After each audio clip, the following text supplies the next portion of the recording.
Hi, this is Sky, and when I want to know what's going on in the wide world of sports, I tune to Sportsworldradio.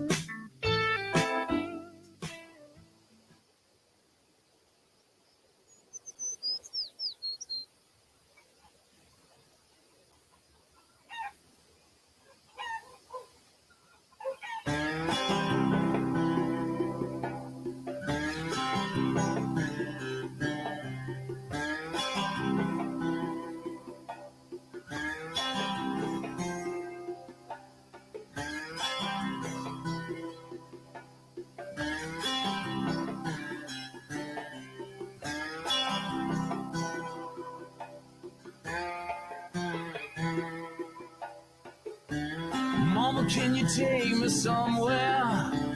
Mama, can you take me far away? Keep me from the walls of danger. Mama, save me from the falling rain. All I wanna do is give you everything you want or ever need. So mama, let me whisper in your ear a voice to remember me. Don't let anybody get to you. Don't let anybody bring you down. Just remember all the things we said when those other voices come around. We can find a place to keep you warm, keep you from the jaded sun. Someday when you're feeling old and gray, but you never have to feel alone. Hear them say, hear them say. Little voices sing, hey, little voices say, your mother's over here. Little voices bring stars from the heaven, words to make the world disappear. Little voices sing, Anthony. Little voices say everything we need to hear. Little voices bring hear the waters with their laughter and their tears. Mama, can you find me refuge? Help me to escape for just a while. Mama, when they all surround me, will you fight them just to save your child? Sticks and stones are falling faster, coming down like rain from tainted skies. Mama, do you see the floodgates shining in the sea? So mama, I will count my blessings to call myself your mother, son, and wrap myself within your mercy. Mama, my eternal way.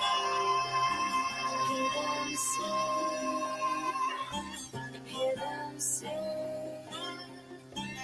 put on the good fight, put on your best self today, live on the good life. Get up and in the rain, good fight. Put on your best self today. Live on the good life. Get up and in the rain. Little voices sing, early in the morning. Little voices say, your mother's over here. Little voices bring stars from the heaven, words to make the world disappear. Little voices sing, Anthony. Little voices say everything we need to hear. Little voices bring hear the waters with their laughter and their tears.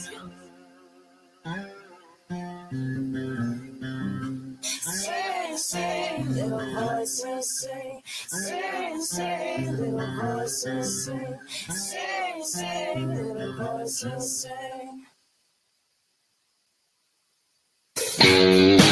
Hey, this is EAJ-Man from Autopsy Live and the Skype Pirates. When I want to make it look like I don't give a shit about sports, I tune into Sports World Radio with Jeff Eskow. Jeff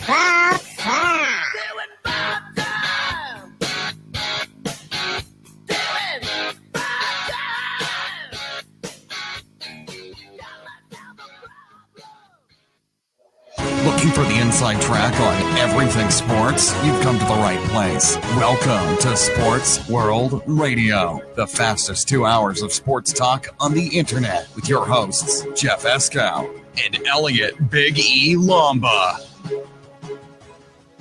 What's up, everybody? How's everybody doing? Glad y'all could be here. Another jam-packed show here on Sports World Radio. Glad y'all could be here. Remember, I am the host, Jeff Escal. That over there is the co-host, Elliot Big E Lamba. We'll bring him in just a minute. Let's get all the particulars out of the way, and we'll get on with the show. Another packed show today, and some changes have happened for the rest of the week. I'll explain to you when we get all there. I almost just burned the house down here. How about them apples? I'm almost burning down the house here in San Diego. You got to love that. All right, we do this show each and every Monday through Friday, 6 p.m. on the East, 3 p.m. on the West. If you live in the Central, anywhere else, figure it out for yourself, because I sure as hell ain't doing it for you. Follow us on Facebook or like us on Facebook at facebook.com/sportsworldradio, facebook.com/sportsworldradio. As well as follow us on Twitter at twitter.com/sportsworldradio. The easiest way to follow us on Twitter is just go up to our profile pages. Something's burning over here. Go up to our profile pages, and I got burning down the house. And just click the little blue thing right there, and you'll be following us on Twitter. You can do that with anybody here on Sports World Radio. Man, it's stinking in here really bad. I don't like it. All right, with all that being said, really quick, before I bring in Elliot, there's been some changes to the schedule this week. Our interview on Friday, Cameron Wolf of the Denver Post is actually having his wisdom teeth pulled out on Friday, so he won't be able to come on Friday. So I pushed him to Thursday, so we're going to have 2 interviews on Thursday. So Thursday's show is jam-packed. No interviews on Friday, 2 on Thursday. Lots and lots to get to on Thursday. But before we get there, let's get Elliot Big E Lamba, the co-host of Sports World Radio, on the show with us today. What's up there, Big E? How you doing, pal? What's going on, Jeff? How you doing, buddy? Doing. So we got 2 guys on at once on Thursday or separately? Well, separately. What we're going to do is we're going to have Daryl Ledbetter on from the Atlanta Journal-Constitution at 6:45, which is 3:45 my time. Uh-huh. And then at 7:30, for the rest of the half hour until the show ends, we're going to have Cameron Wolf on talking Denver football. You mean we can't get those 2 to collide? No, we can't. No. So we're going to have that, so it's okay. It's fine. It's fine. We'll make our picks for the Thursday night game before they get on the air with us. So we get that out of the way. But I guess. Take the fun out of it, why don't you? Well, that's okay. Hopefully we'll have Inky talking wrestling with us on Friday. Oh, yeah. So we should be that. Hey, let me ask you a question before we go any further. Am I in the third window on your computer? No. Wow. See, it's weird, man. I'm on my computer. I see half of myself on the third screen there. I can't exit out or nothing. It's kind of weird. If I lock the seat, if I lock the seat, now I see me double, which is kind of weird. So that's why I keep in the seat unlocked. It's kind of weird. It must be my computer. It's kind of wacky. And if I leave, then the recording stops and all that. So I don't want to leave. Well, if you're seeing double. Yeah, seeing double, man. And I don't even drink. How about that? Okay, as long as it looks normal to you guys, I'm cool with it. And don't, I'll deal with it on my end. I'm good. Yeah, I'll deal with it on my end. It ain't no. If I had to look at you twice, I'd let you know about it. Well, believe me, I'm looking at myself twice, and it ain't no. Well, the only good thing about it is I actually see the full banner twice, so that's kind of cool. I really don't see myself. I only see this part of myself right here. This part of myself is the only part I see. I don't see anything else. Double the exposure. Yeah. So. But that ugly mug twice will break my screen. Well, no, I don't even see my face. If I move over here like this, then I see my face. If I'm standing here, sitting here like this, then I only see this part of me. This part of me right here. This is the only part I see on the bottom of the screen. It's kind of weird, man. It must be my computer. It's kind of wacky, but that's okay. So how's your day going, and how's the weather out there in Florida? Hey, man, the weather out here in Florida is typical. Currently, we're at 87 degrees, partly moony, as it is always at this time of the day. Mm-hmm. Well, it's probably dark out there by now, right? Yeah, actually, it's usually dark. I look outside. Yes, it's dark. Right around 5:30 is when the darkness starts to kind of settle in. And by 6, it's just in there. You know what I mean? So, yeah, it is 6:09 Eastern here in Bradenton, Florida. And as I said, the weather's really nice. 87 degrees. Had to run a couple errands today, so I was kind of in and out. But there you go. Hey, I'm still here. Hey, let's say hello to some peeps in the room before we get going. Let's do that. Michael's hanging out with us, of course. Of course, we got Brett. Of course, me and you. And, of course, Inky. And, of course, there'll be a whole bunch of other people coming on in later. Don't forget, coming on the show today at 6:45 via telephone. He's having some problems with his computer. So 6:45 today via telephone. Josh Paunil coming in talking from Philly Magazine, talking Eagles football. So we got Josh Paunil coming in. I'm going to get the correct pronunciation from him. How are you spelling that last name? It's Paunil. Paunil? Paunil. Yes, Josh Paunil. Yeah. Paunil. Yeah, Paunil. Josh Paunil. Josh Paunil from Philly Magazine coming in via telephone to talk Eagles football with us at 6:45 today. Tomorrow, we have a double interview tomorrow. Morgan's going to love this. We got Darryl Ledbetter from the Atlanta Journal-Constitution talking Atlanta Falcons football, and Cameron Wolf from the Denver Post talking Denver Broncos football. So it's going to be a big show tomorrow. Big show tomorrow. And later on today at 4 o'clock, I'm hoping, I haven't heard from him, but he didn't come in last week because he was on the road. So I'm hoping our hockey guru, Ron Gallo, will be coming in talking hockey with us today as well. I haven't heard from him yet, so I'm waiting. Okay. How about that? So we're in limbo about that. So, but hey, don't forget this show is brought to you by Professional Recording Studio Equipment. If you guys looking for microphones, mic cords, mixers, pop filters, anything, head on over to professionalrecordingstudioequipment.com and get yours today.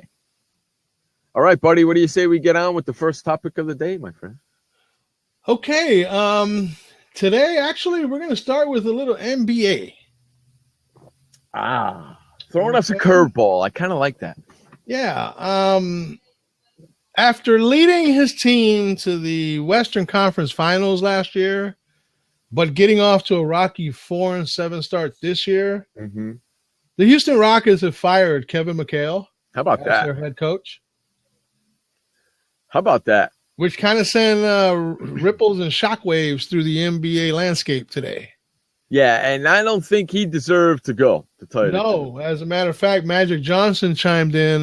He sent a tweet out saying that if it's true what they're saying about Kevin McHale, then Houston made a huge mistake.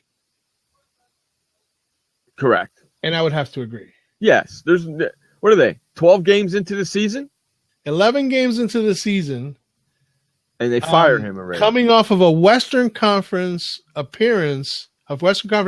appearance that they hadn't done in umpteen years. And they fired him already. And they fired him after 11 games. That's ridiculous.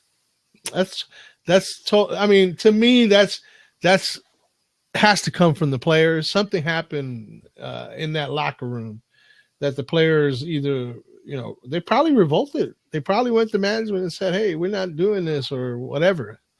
Kevin McHale, you know what? He's a champion. Okay. And if you can't play for a champion, then you will never be a champion. See, I don't think it was Kevin McHale's fault. No, not at all. Hey, Troy, I don't think it was Kevin McHale's fault at all. Here it is. He coached them last year to their first Western Conference final in 18 years. Correct. 18 years. Correct. And general manager Daryl Morey decided it was time for McHale to go. No, I don't think it was time. 4-7, come on. They have named assistant J.B. Bickerstaff as the interim head coach. He's older than McHale. Isn't he? No, that isn't that Bernie Bickerstaff? Is he related to Bernie? That's right. You're right. That's Bernie Bickerstaff's son. Yeah. I thought it was Bernie Bickerstaff. No. Bernie Bickerstaff is older than dirt. Bernie Bickerstaff was a coach when I was a kid. Yeah, that's what I'm saying. He's older than dirt. My God. Kevin McHale went 193 and 130 as the Rockets coach. Yeah, that is a really impressive record. coming off last year, they were the second seed in the West at a 56-26 record. And were it not for Golden State, they would have been the best team in the Western Conference. Listen, they got a bunch of wackos on that team, okay? Well, yeah, think about it. Come on. I think part of the problem is that, Mikal got a Dwight Howard that isn't a Dwight Howard that they were expecting. Correct. Or that he was expecting. And I'm going to tell you something. James Harden, he's a piece of crap. Oh, you know what? I told you this before. To me, James Harden checked out after that disappearing act he pulled in the finals with Oklahoma City against the Miami Heat. Hey, Grant. That guy did not show up. He never made an impact on that series. Oklahoma City wound up losing in 5. He cashed in a fat contract down the line and really hasn't done much since. No. And except become a team, maybe he should be called T.O., Team Obliterator. Hey, Christine. How you doing? Thanks for coming, girl. Yeah, Christine. Hey, Grant, how you doing, buddy? Thanks for coming, Grant. Grant. Being here. Troy, welcome. Yeah. Yeah, I just don't. I don't get. Thank you, sir. 11 games into the season. 11 games. How they fired Kevin McHale with the record that he's given them at 193 and 130. Took them to the conference final a year ago, Western Conference Finals a year ago. The only problem is that they have 4 straight blowouts so far this year. I don't blame. You know who I blame? James Harden. Okay. Did you see he was trying to get they were trying to do an interview with him last night or the night before, whenever the hell it was, and he just went right up to the lane and walked away. What the hell? You're supposed to be the main man there, and you got that attitude? That's wrong. And this is why. I wonder why you suck. This is kind of why they ushered him out of Oklahoma City. Because why he sucks. They didn't. He was the signed that contract with Adidas, whoever the hell it was. Adidas, yeah. He's got no will to play basketball, and you want to know something? You see it right there. You know what? Right what? there. He had half the will to play basketball when he didn't have that Adidas contract. Okay, because come on, you got to admit, Dwight Howard's been a major head case for most of his career. Correct. He shows up and plays whenever he wants to. Correct. You know what? He has the ability. He has the natural to be the number one center to be in the league. best center ever. And he's throwing it away like a little bitch that he is. Yep. Hey, if you don't like the way we're talking here on Sports World Radio, I'm sorry. We tell it like it is. We're an equal opportunity ripper. We're a sports show for real sports fans. Yep.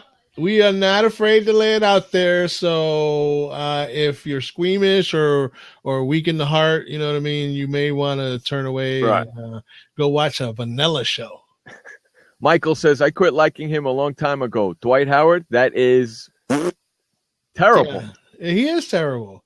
Okay. I mean, he hasn't been worth a hill of beans since he left Orlando, right? Well, think about that. He was the same piece of crap that volleyed for or that lobbied for Stan Van Gundy to get axed. Correct. And then he wound up leaving the next year, leaving them high and dry. You know what he is? He's only in it for himself, and he's a cancer. He's a cancer in the locker room. He's a cancer. And he will never, whatever team he is on, they will never win a championship as long as he is on that team. Well, that's why LA, LA tried to, how should I say, add more glitz to their roster, and it didn't really work. Dwight Howard, somebody called him the P word once. He is. He is, though. And that's what he is. He is a putty cat. You want to know something? The new big forward for the Knicks, because he should be the center, but he's the forward. Porzingis. Okay. Steps or Staps, as we're calling him here. Okay. Yeah. Steps. Right? Hey, Michael. Steps has more cojones and plays harder than Dwight Howard will ever even think about. And he's like, what, 12? Yes. That's what he looks like. He's a little youngster, man. He's the rookie. He's a rookie. Exactly. You know right. what I'm saying? Exactly right. You know what I'm saying, man? It's crazy.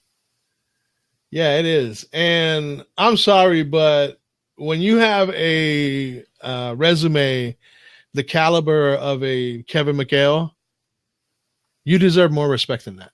Correct. You and you're earned more respect. Correct. And Michael, you're absolutely right. McHale was not the problem in Houston. No, not at all. He was the scapegoat. Correct. The problem is he was the Lee Harvey Oswald of the Houston Rockets. correct. The problem is Howard. Hey Tim, how you doing? The problem is Howard. Tell me what's up. And what the heck's his name? And Howard and Harden. Howard and Harden. Yeah, that's the problem. Once you get rid of those two guys, you'll be sailing. I can't believe they fired Kevin McHale today. It dumbfounds me. I was shocked. I was shocked when I saw that come across my line. Absolutely shocked. Never expected it. No, 11 games into the season, you fired Kevin McHale? Yeah. 11 games into a season following a Western Conference Finals appearance that hadn't happened in 18 years prior. Which is worse? Firing Kevin McHale 11 games into the season, or Tennessee firing their head coach, and how many games into the season? Which one's worse? Right? Tennessee I would say McHale is worse. Correct. I think so too. Considering how many more games they play, right? The caliber, who he is. Kevin McHale is a stamp in this league. And considering on how many games they play in the NBA, correct? Yeah, they play 82 games. He still had 71 games that he could have turned this thing around. Correct. I mean, come on. Really? They're only 4-7, right? You know what? That's like trying to go after a girl and quitting the first time she tells you no. They're only 4-7. Hello? And he got 4-7? 4-7. Come on, that record gets you into the playoffs in the Eastern Conference. Listen, Okay. I understand that that's in the West, and but it's only 11 games in. You got 70-odd more games to go, for Jiminy Cricket's sakes. You're going to tell me you're going to stay under 500 for the whole season? Come on, man. Let me pull up these standings so I can see exactly what we're talking about here. You know? All right. We're talking. That's nice. So here's Houston in the West, okay? Currently the 11th seed, all right? So they have the same record as Sacramento. They have a better record than Portland. They have a similar record to Minnesota. Utah's only 5-5. That's only 2 games back? 2 games out. Yeah, come on. I mean, come on. Yeah, they're a little bit behind in their own division. They're 4.5 games back in the Southwest. But there's a lot more basketball to go. But there's plenty of basketball, and there's plenty of playoff spots. I mean, come on. Memphis can be caught. Sacramento can be passed. Yes. Minnesota, Utah, all these teams. Yes, all of them can be caught and passed. One of them could be caught. Absolutely. He's the scapegoat. And then what's going to happen? What's going to happen when Bickerstaff can't get this team playing the way they're supposed to, and now all of a sudden they're 5-15? What's going to happen then? Well, who's the scapegoat then? They're going to be looking at eating a lot of crow. Huh? Who's the scapegoat then? Humble pie for everybody. They stay under 500 for the rest of the season. Who's the scapegoat then? Because obviously it's not McHale's fault, is it? No. Not McHale's fault. No. And so you know what? For the sake of it, I hope that Bickerstaff does something, sprinkles a little bit of that Beetlejuice, you know what I mean? Mm-hmm. And gets this team turned around a little bit, because Houston is a caliber team that belongs in the hunt for the playoffs. Correct. So, hey, for all you people, to see for all you +8 people listening to us, thank you so much. You guys aren't logged in on Blab. Thank you so much for listening to us. Absolutely. Just popped the 10. Look at that. So I'm just a little bewildered, befuddled, and set aside by the whole fact that, I mean, Kevin McHale, I didn't really care for the Boston Celtics myself growing up, Knicks fan and all. But I had to give him his props. He was one of the best big men. I mean, the only thing missing from him actually being Frankenstein was bolts in the side of his neck. Correct. Okay. But the guy was a beast. Now, let me ask you a question. The way he played back then, and he was an elbow. These guys up. He was an elbow guy and all that kind of a guy. You think he would have eaten up LeBron James when LeBron James came down the lane? Look, he might not have been fast enough to guard LeBron James, but you know But what? if LeBron James came at him, he would have been quick to get an elbow if he came down that lane at Kevin McHale. right? And Exactly. probably Robert Parrish would have followed with one right after.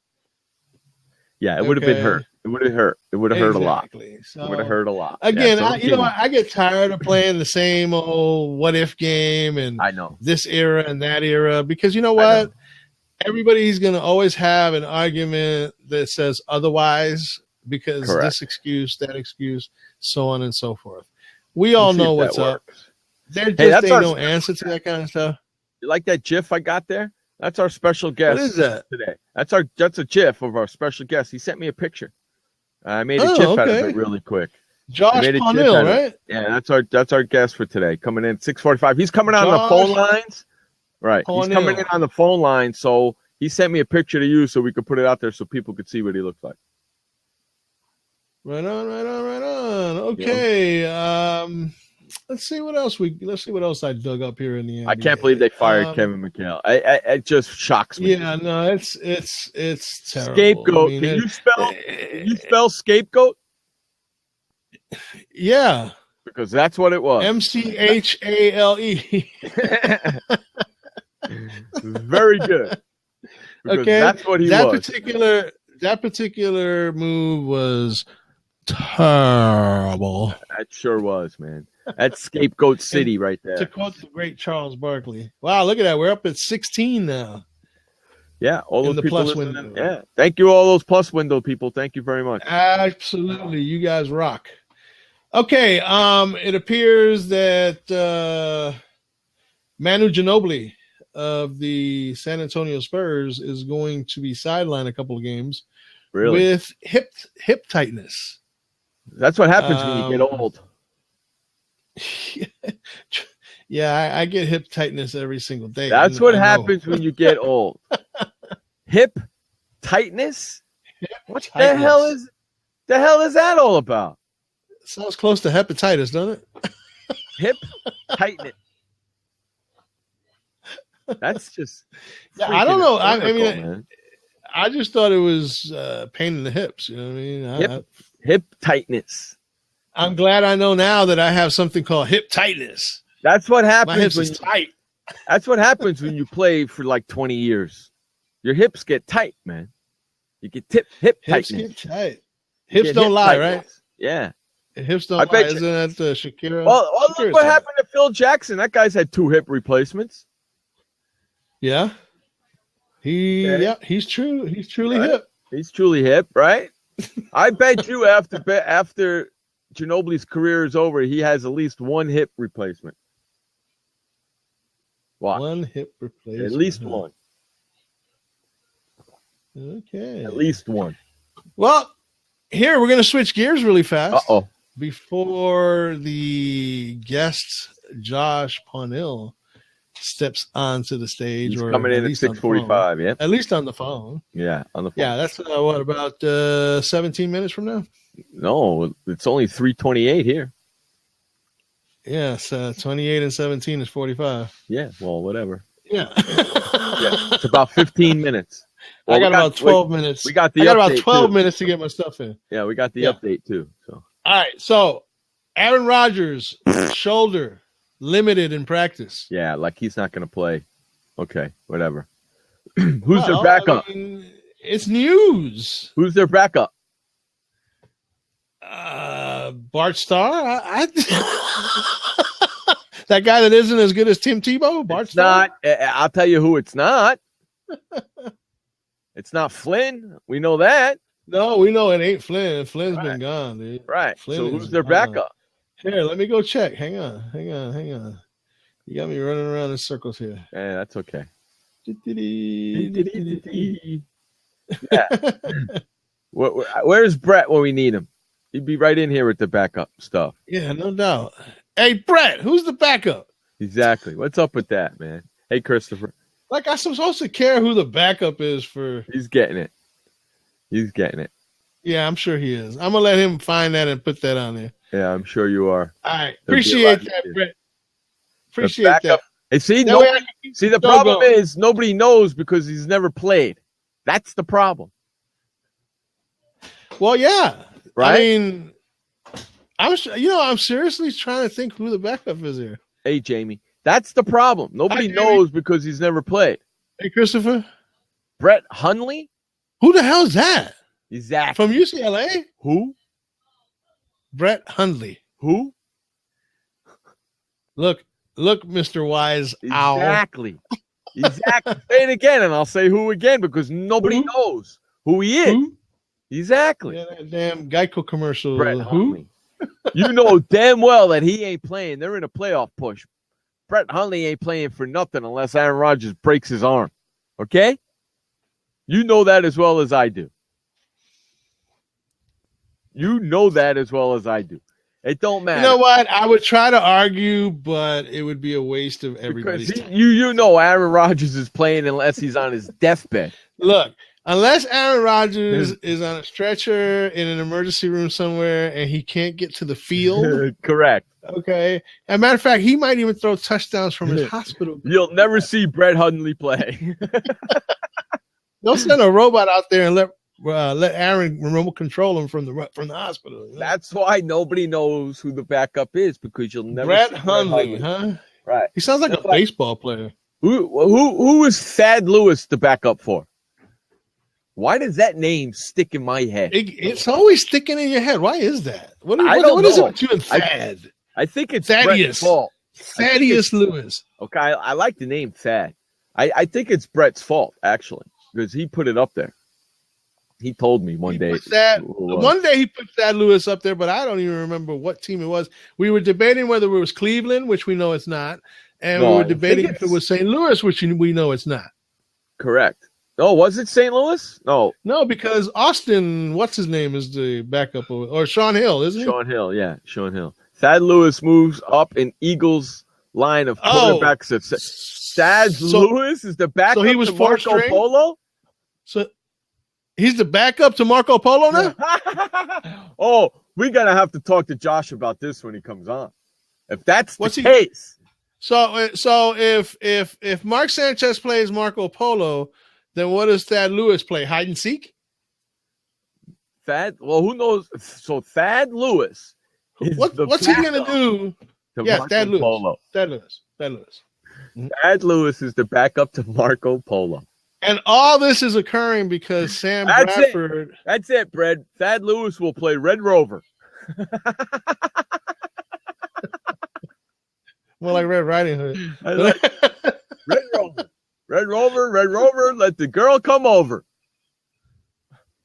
And all this has come to bear because of the fact that Sam Bradford has a separated shoulder, which was reported today. Right. So we're going to have Josh coming in. I can't even pronounce his last name. I'm not going to try. Paunil. Thank you. Josh Paunil coming in. Philly Mag talking Eagles football. And I guess we're going to get to the bottom of this, aren't we? With Josh. Oh yeah, absolutely. We're going to have to talk about this. And we're going to put him on. We're going to put him on the hot seat. That's right. And I guess for the first time, a Philadelphia writer is going to hear our Marco Polo Sanchez line. So, in fact, hey, Furkan. In fact, Furkan, what's up, buddy? Oh my God. Brett Hundley, American football quarterback. Brett Hundley Jr. is an American football quarterback for the Green Bay Packers of the National Football League. He played college at UCLA. Oh, well, okay. He wears number 7. That's all you got to look for. Okay, he'll never be playing though. That's all you. Is his name on the back of the jersey? Because we hope so. Otherwise, we ain't gonna know who he is. Well, we will if he's wearing number 7. How great would that be? Let's get Thad Lewis against Brett Hundley. Hey, Joe Miller. Let's get Thad Lewis against Brett Hundley. That would be a good quarterback game, wouldn't it? Oh, are you kidding me, man? Come on. Really? I hope they make you watch that game as the only game of the day. Hey, the only morning game I got this week is the freaking Cowboy game.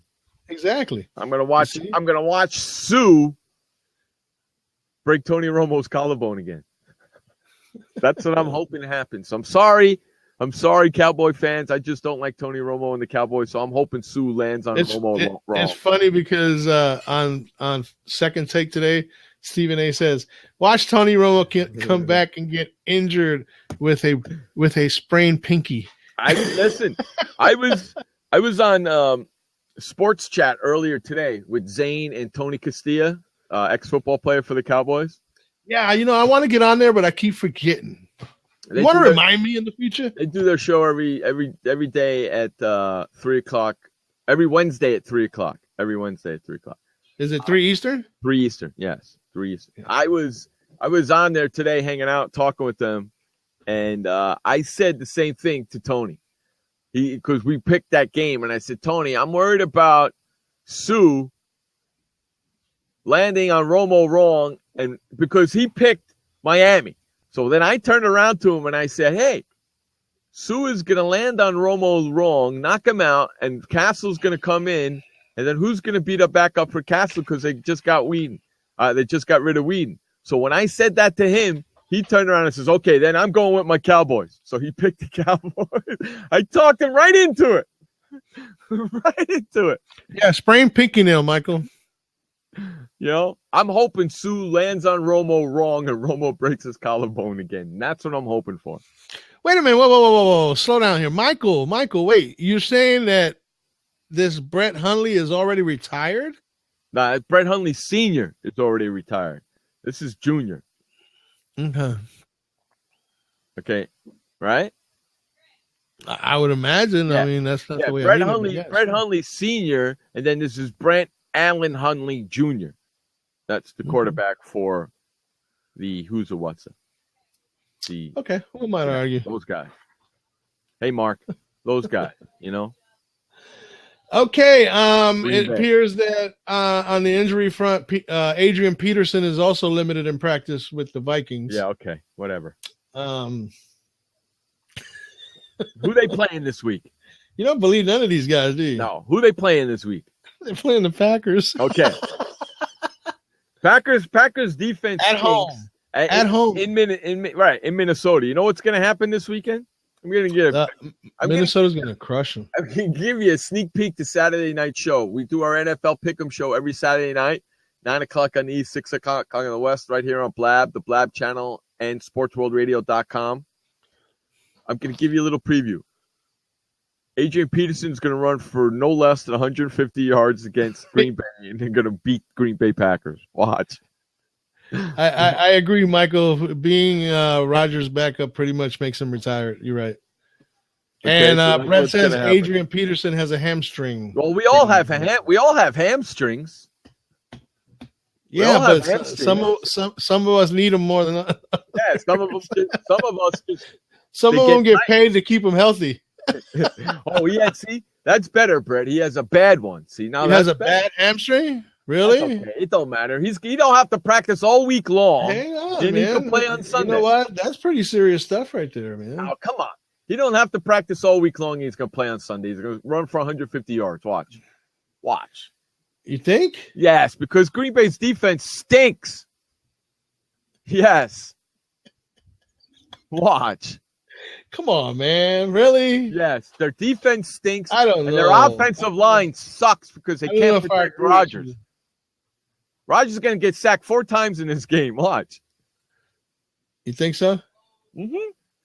Well, yeah, Minnesota's got a tough defense. And, do you know that they've only given up 20 points in all their games except for one? I'm telling you, Minnesota's going to beat them and take over the division. And see you. They gave up 23 to Denver. That was the most points they've given up all season in one game. They should let Brett Hundley take Peterson's spot. Thanks, Michael. Adrian Peterson? Really? Yes. Yeah. I don't think so. James Starks is going to start on Sunday since Eddie Lacy is a fat piece of crap and can't run anymore. That was funny when Derek said that yesterday too. That was hysterical. Well, and you know what? He's right, because when I was, you guys already know, and whoever doesn't, when I do fantasy football, in my draft, I had the second pick, and I had the dilemma of choosing between Jamal Charles and Eddie Lacy, because Adrian Peterson obviously was gone with the first pick. Right. And so I took Jamal Charles, and when Jamal Charles tore his ACL, I'm like, damn, I should have taken Eddie Lacy. And then he turned out to be a fat piece of crap. Bastard. So, you know, I guess the good thing I kept Jamal Charles and I have him on my RER because I can always use him as a keeper for next year. Fat bastard he is. I ain't planning on keeping Eddie Lacy for nothing except to maybe dispose of trash and stuff like that, you know, as a trash disposal. Right. You know what I mean? Give him all the leftovers. Yeah, that's about it. Fat bastard. He better lose some weight, that fat bastard. Otherwise, you ain't going to be playing much. Do you know when he came into the league, he was like 215? Yeah, and now he's like 240? Yeah, okay. And he wonders why he's not the first string running back. No, he's wondering why he's not running the way he used to. Well, lose some freaking weight. Maybe you will. Eddie Lacy will make donut runs for Sportsworldradio. Thanks, Brad. I like that. I'm ready for the first update. Are you? All right, let's run to the first update. This update, on the other side of this update, we're going to have Josh Paunil. How do you pronounce his last name? Paunil. Paunil. Thank you. I'm taking a guess. Paunil. Find out later if I'm right. I'll find out when I get him on the line. Josh Paunil is going to join us from Philly Mag Talk Eagles football. We got a lot of questions for him, so get ready for that. He's going to be on the phone lines with us, so get your Eagle questions ready. This update is brought to you by The Flipper. Head on over to flipperflipper.com and never, ever touch your toilet seat ever again with your hand. It's The Flipper, and it's at flipperflipper.com. Take it away, Elliot, with the first update of the day. Thank you, Jeff. Appreciate that. Boys and girls, it's now 41 minutes past the 6 o'clock hour on this Wednesday, November 18, 2015, for Sports World Radio. I am the co-host, Elliot Biggie Lumba, bringing you the first SWR update of the day. Well, we kind of covered NFL news. We'll cover some more of that after the interview or even during the interview. So on to the NBA last night. John Wall had 19 points, 9 assists, and 6 rebounds as the up-tempo Wizards romp past the Bucks 115-86 Tuesday night for their first double-digit victory this season. In New York, this was a game that neither team seemed to want to win. In the end, it was the Nets that came out on top of a sloppy contest when Thaddeus Young hit 2 free throws with 1.4 seconds left, and Brooklyn beat the Atlanta Hawks 90-88. In Auburn Hills, Michigan, Andre Drummond had 25 points and 18 rebounds and made some crucial free throws down the stretch, helping the Pistons rally to a 104-99 victory over the Cleveland Cavaliers. In Miami, Andrew Wiggins scored 24 points. Zach LaVine and Shabazz Muhammad combined for 33 off the bench, and the Timberwolves overcame second career triple-double of Whiteside to beat the cold shooting Miami Heat 103-91. In New York, that rookie we call Staps, Kristaps Porzingis, scored a season-high 29 points and grabbed 11 rebounds, and the New York Knicks beat the Charlotte Hornets 102-94. Less than a week after he just missed beating the Hornets when his three-pointer was ruled after the buzzer, Porzingis couldn't be denied by Charlotte defenders or the clock in the 20-year-old Latvian's biggest moment in the NBA. In New Orleans, Danilo Gallinari's scoring from the perimeter and the post was too much for a reeling Pelicans team that once again found itself trying to cope with an injury to Anthony Davis. Gallinari had a season-high 32 points. Davis hurt his left shoulder in the first quarter, and the Denver Nuggets defeated New Orleans 115-98. In Oakland, Stephon Curry scored 37 points to lead the defending NBA champions to their 12th straight win to open the season. A hard-fought 115-110 victory over the Toronto Raptors. In the NHL in Boston, Patrick Moreau and Joe Thornton scored power play goals 25 seconds apart in the second period, and the San Jose Sharks held off the Boston Bruins 5-4 at TD Garden. In Buffalo, the Dallas Stars defeated the Buffalo Sabres 3-1 in the First Niagara Center. In Philadelphia, the Los Angeles Kings acquired Milan Lucic with the hope that he would be a game-changing presence. So far, the power forward has produced. He scored a goal in 6 straight games, and the Kings have won all 6, including a 3-2 shutout victory against the Philadelphia Flyers at Wells Fargo Center. In Columbus, the only streak previously associated with the Columbus Blue Jacket was the bad kind, as in 8 straight losses to open this season. But with a 3-1 win against the St. Louis Blues on Tuesday, the Blue Jackets have their first 3-game winning streak and are inching closer to 500 with a 7-12 record. In Pittsburgh, Evgeny Malkin spoke up Saturday and delivered Tuesday to help the Pittsburgh Penguins defeat the Minnesota Wild 4-3 at the Consol Energy Center. Malkin said the Penguins had to stop and look in the mirror following a 4-0 loss to the New Jersey Devils on Saturday that resulted in a closed-door meeting. In Pittsburgh's first game since that meeting, Malkin had a hand in all of Pittsburgh's goals with 2 goals and 2 assists.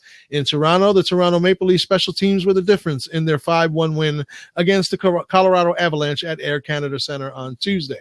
The Maple Leafs were 4 for 5 on the power play, including 2 goals by former Colorado forward P.A. Parento and 4 for 4 on the penalty kill with a shorthanded goal. Goaltender James Reimer made 34 saves for his 4th straight win. And in Nashville, Pecorine made 38 saves to help the Nashville Predators to a 3-2 win against the Anaheim Ducks at Bridgestone Arena on Tuesday. This update was brought to you by the Flipper. Look, folks, if you're like me, touching any toilet seat is pretty gross. Visit flipperflipper.com and get your Flipper today so that you don't have to touch your toilet seat ever again. Once again, that's flipperflipper.com. Again, I am your co-host, Elliot Biggie Lumba, on the show that delivers real sports talk for real sports fans, sportsworldradio.com. That is it for the first update of the day. Joining Jeff and I next will be Josh Paunil, here on Sports Talk Radio. Let's get it back over to you, Jeff, for more of the show. All right, welcome back to Sports World Radio. We do this each and every Monday through Friday, 6 p.m. on the East, 3 p.m. on the West. If you live in the Central, figure it out for yourself because I don't live there. Like I said, joining us right now, Josh Paunil from Philly Magazine out there in Philadelphia, talking Eagles football. He's on the line with us. Welcome, Josh, so much for spending some time with us here on Sports World Radio. Thanks for having me, guys. We really appreciate you spending the time here. And hey, Josh, welcome. There's tons of questions we have for you, Josh. So we'll try and get to them as fast as we can for you, buddy. Okay, sounds good. And Josh and I were talking during the break. We're hoping next time he comes on with us, he'll be coming on Blab with us. So we're going to work that out as well. So we really appreciate it. So, Josh, we were talking before we went to the update and before we brought you on the air. Marco Polo Sanchez is going to be quarterbacking for the Eagles. Thad Lewis is the backup now, correct? Yeah, correct. Thad Lewis is the backup. Okay. Wow, we were talking about that before you came on the air. We were like, wow, Thad Lewis, backup for Marco Polo Sanchez. Wow. So Marco Polo Sanchez taking over the team. Tell us a little bit about that and what's the atmosphere like in Philadelphia with that? Well, I mean, the Eagles fans are a little apprehensive about it. You know, he showed, particularly the first 4 games they played last year with the Eagles, what he can do, his arm talent. But then the rest of the season, obviously, against the Dolphins, the turnover problem, and that's a big problem. And that was the biggest takeaway from Sunday's game, is he moved the ball well down the field.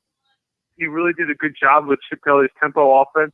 Some of the players thought they were going faster when Mark Sanchez was out there instead of Sam Bradford, which makes sense because Mark Sanchez has more experience in that offense, and he really likes to move as quickly as he can. So he did a good job moving the ball downfield, and that obviously ill-advised interception in the end zone, unacceptable. And so that's what people are concerned about, is those turnovers. But he also showed before that the good throws that he made. He moved around in the pocket well. I think a couple of throws in particular, he showed kind of his veteran experience with being patient in the pocket and waiting for linebackers to clear out. On one play in particular, he hit Josh up on the slant. You know, it wasn't a big gain or anything, but it's just the small things that he did well. But the big question is, can he protect the ball? And that's going to be a key factor, obviously, in the game on Sunday. Do you actually think that he can protect the ball? I mean, I was watching that game he played in and came in as relief and did a terrible job protecting the ball. Do you actually think he can do that? Honestly, I only think he can protect the ball if he doesn't have to throw the ball a lot. So essentially the answer is no. I mean, he's never really shown the ability to consistently take care of the ball. And that's the problem, is it doesn't really matter if you move the ball all the way down the field just to throw an interception in the red zone. I mean, it's really, you don't, it's a net zero, because sure, you get the yardage, but you don't get any points, which is the most important thing. So I don't have a lot of confidence in his ability to take care of the football. I think they're really going to have to try to rely on the run, which is something that against the Dolphins was awful, 2.3 yards per carry. But the 4 games before that was excellent. It was actually the best 4-game stretch since 1992 for the Eagles. 4 games in a row, they rushed for over 150 yards. So that offensive line and run blocking is going to be key. You got a question for him, Elliot? Yeah, speaking of the running game, what's Ryan Matthews' status there, Josh? Can you hear him, Josh? Oh, no, sorry, I can't hear Elliot. Okay, so what he wants to know, what is Ryan Matthews' status for this week? Well, he did not practice today. He still has not cleared the concussion protocol. Okay. It's him. Obviously, Sam Bradford is a big one, and then Josh Andrews, who's a backup offensive lineman. All 3 of them have not cleared the concussion protocol and did not practice today. If you're just joining us, we have Josh Paunil joining us here from Philly Mag, talking Eagles football. We have a question. Go ahead. Go ahead. Is Ryan Matthews possibly being out this week? That's obviously going to increase the workload for Darren Sproles. Is that correct? Can you hear Elliot? No, sorry. I can only hear you, Jeff. Oh, you can only hear me? Okay. Yeah. Okay. So I don't know why that's happening, but okay. So Elliot asks, say that again, Elliot, really quick, and I'll say it to Josh. Okay. Considering Ryan Matthews is probably a good call to be out this week, if he is, does that increase the workload for Darren Sproles? Okay, so if Ryan Matthews is out this week, will that increase the workload for Darren Sproles? That's a great question. That's one thing that's been very odd, to be honest, is, well, to first answer your question, yes. I mean, inevitably, Ryan Matthews, Darren Sproles will get more, not just more carries, but more snaps. But that's one thing that's been weird is, Chip has said several times throughout the season, whenever Darren Sproles is out there on the field, he gets double teamed. So obviously the question is, okay, well, if he draws a double team every time he's on the field, why isn't he getting more snaps? Because obviously that'll open up some more opportunities for other players. And Chip hasn't really had a good answer for that. So that's one thing that I think they've been underutilizing Darren Sproles. Obviously, he's an incredibly versatile guy, can hurt you on the ground and through the air. And he's a guy that other coaches, every week before the game, the Philadelphia media has a conference call with the opposing coach. And a lot of the coaches talk about how they single out Darren Sproles and how big of a weapon he is and how you have to always keep track of where he is on the field. So he will get more snaps and carries and touches if Ryan Matthews doesn't play, but I think he should get more even if Ryan Matthews does play. Yeah, Sproles is kind of the same back. They're both kind of similar as Danny Woodhead, right? Elliot said Sproles is kind of the same back as Danny Woodhead, correct? Yeah, you could. Yeah, that's a fair comparison.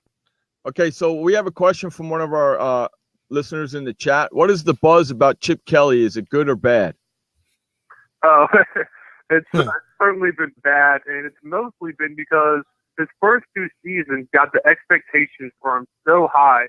I mean, going 10-6 as your first 2 seasons as an NFL coach is obviously outstanding, especially after the rough ending that Andy Reid had in Philadelphia. So Chip had these successful first 2 years, and then this year the talk was, okay, it's either not just make the playoffs, but got to win a playoff game or it's just bust. And then obviously as Sam Bradford played well in the preseason, the offense was excellent in the preseason, then there started to be a little hype in terms of, well, could they make a Super Bowl run?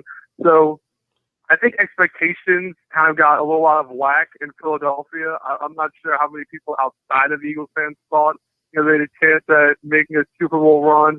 But even, making the playoffs, and even if you had that low of an expectation, they might not do that. They're 4-5. I mean, they're in a weak division, but it's certainly not a playoff caliber team when you look at the roster. So it's certainly been bad, especially because he just took over control of, the GM responsibilities and personnel from Howie Roseman. So this is kind of the year where people thought, okay, it's his guys. He has all the control. He has all the power. Let's see what he can do. And so far through 9 games, he's disappointed people. Wow. Tampa Bay's coming in this week. What do we expect in that game? I'm picking the Eagles in that game, mostly because the Eagles' defense has been excellent throughout the season. And Jameis Winston, I think he's tied for 7th in the NFL in interceptions. And I think the Eagles are going to be able to force some turnovers against him. I'm not sure if they're still there, but before this last game against Miami, they ranked among the top in the league in takeaways. And that's something that I think they're going to be able to do against Tampa Bay. I'm not real confident in how many points the offense is going to score, but we've seen this several times this year where the defense just carries the Eagles to a win. And in pretty much every game the Eagles have played, the defense has put them in a position to win. And so I think you'll see that, but I think to also get over the hump, force turnovers, and take the ball away from Jameis Winston. We have another question from our chat room, Josh. Brett asks, how does the secondary match up against Tampa Bay? Is it good enough to limit the deep ball? Well, that's been the huge focus all year. Last year, the Eagles were one of the worst teams in the NFL in giving up those big X plays, the passing plays of more than 20 yards. And that has been, hands down, the number one focus is stopping the deep ball. And that's something that they have done a good job of. The first game against Atlanta, Julio Jones just had a phenomenal game. It was Byron Maxwell's first game in Philadelphia. He did not play well at all. But since that game, the Eagles have really done a good job. They've had a few plays here and there where they give up the deep ball, but they've done a good job. They're definitely in the top, probably third, maybe even higher than that in the league in preventing the big plays.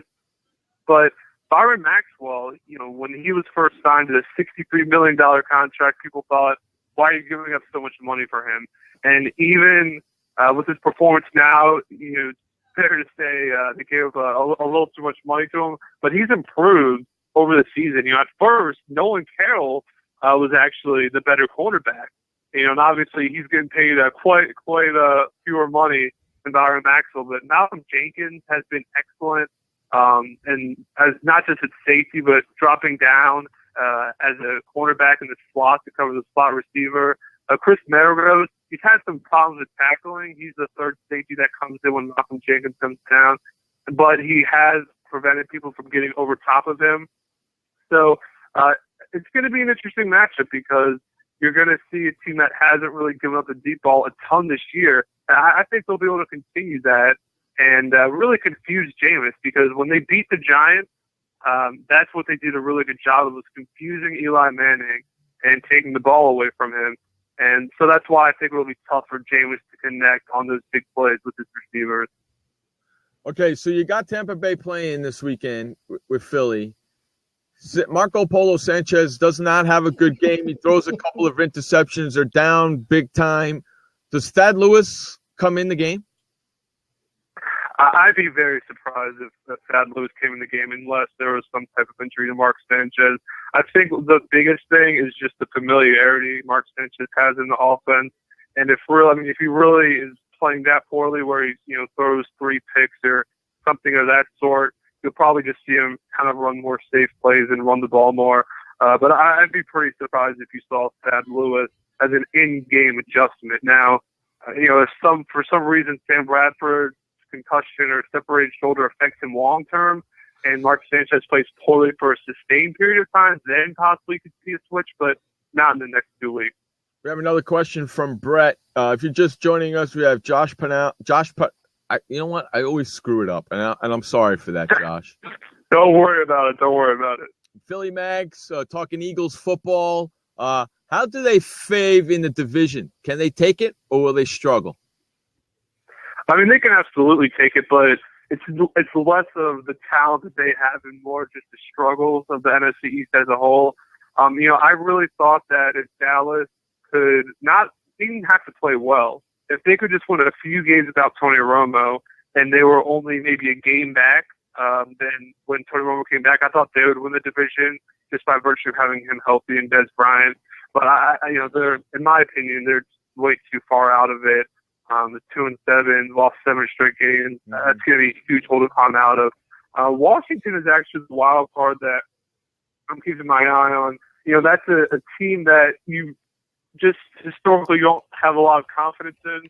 Ever since Dan Snyder took over, and just the quarterback play and whether that's going to be consistent enough for them to get to the playoffs. But I think the Eagles, at the point that they're at now, with the division games they have left and where they are in the standing, they control their own destiny. I think really the big thing is going to be, can the offensive line be more consistent in the run game? Because you had, like I mentioned before, the 4 games they were outstanding in run blocking, and then they had a huge step back against the Dolphins. And Dominican Sue is obviously an excellent player, but the low level to what they sung to. And so Sam Bradford has been improving lately in the last few games. He played well up to when he was hurt, and so it's going to be a combination of, as long as he's not out for a few weeks, and if the run game can kind of hit its stride in terms of consistency, then they'll win the division. But there's a lot of questions as to whether they can do that, because they have sometimes, they haven't. So it's honestly going to be a wait and see approach with this Eagles team. Who do you see winning that division? That's probably the worst division in the NFL right now. Yeah, that's a good question. Honestly, I think I might surprise myself and take Washington, because Kirk Cousins, he's been playing, I think, kind of above. I think he'll regress to the mean of himself, but he doesn't need to be great for Washington to win the division. With Alfred Morris and Matt Jones, they have weapons. Deshaun Jackson, obviously. They don't need him to be great, and I think they're more reliable than the Eagles, or maybe even the Giants, particularly the Giants as a whole. With the Eagles, I think their ceiling is certainly the highest of any team, but it doesn't matter how high your ceiling is if you're not really matching that at all.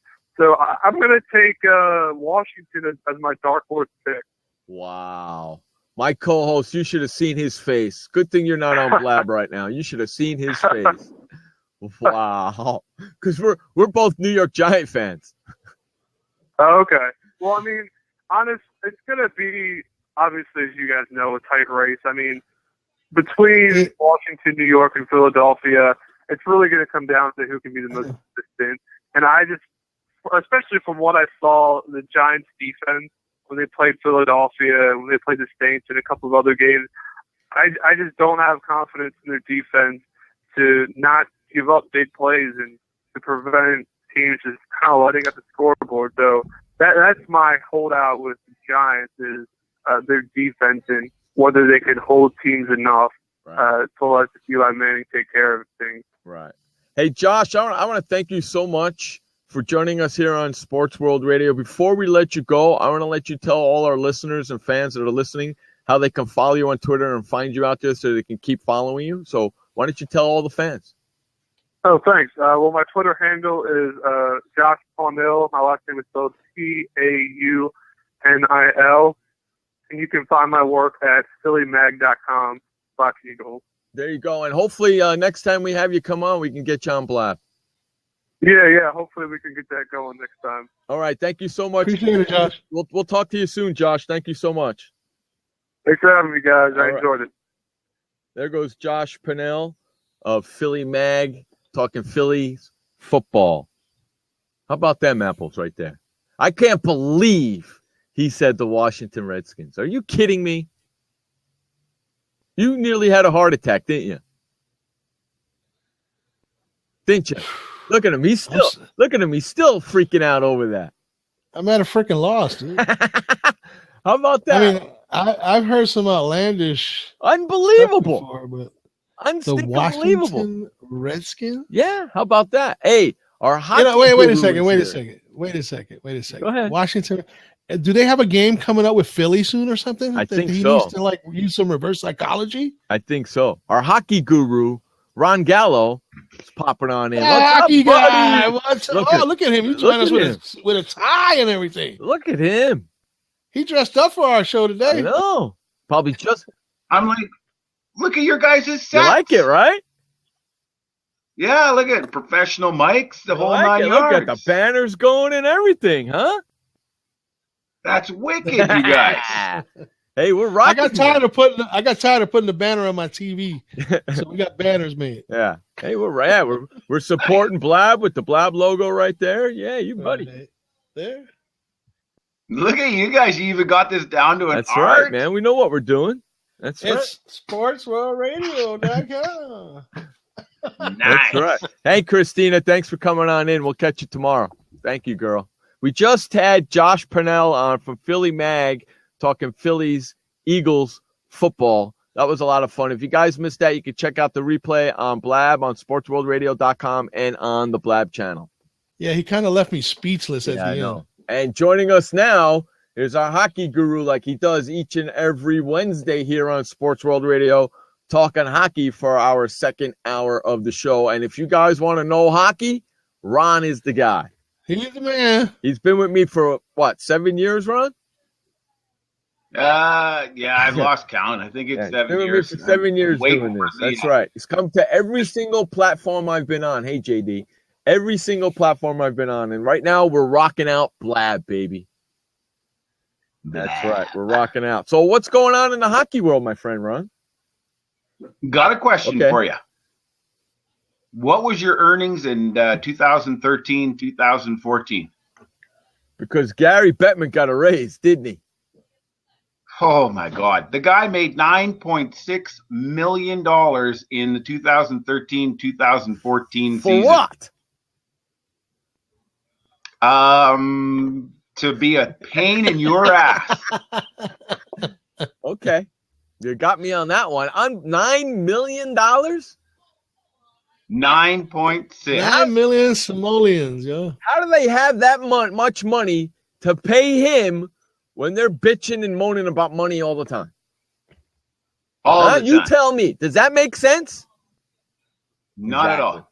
Take your $9.6 million and cut it down to 3 and give the rest to charity. And this isn't Canadian dollars. This is U.S. dollars. So what's up with that? It's because the offices are in New York, aren't they? Probably, yeah. That's why. Because the offices are in New York. That's why. So it's all, it's $9.6 million for sitting on his ass and treating the league the way it is. That's ridiculous. In the 13-14 season, that's $800,000 more than he received the year before. So almost $1 million for a race. That's crazy. And he can't even get the game on ESPN.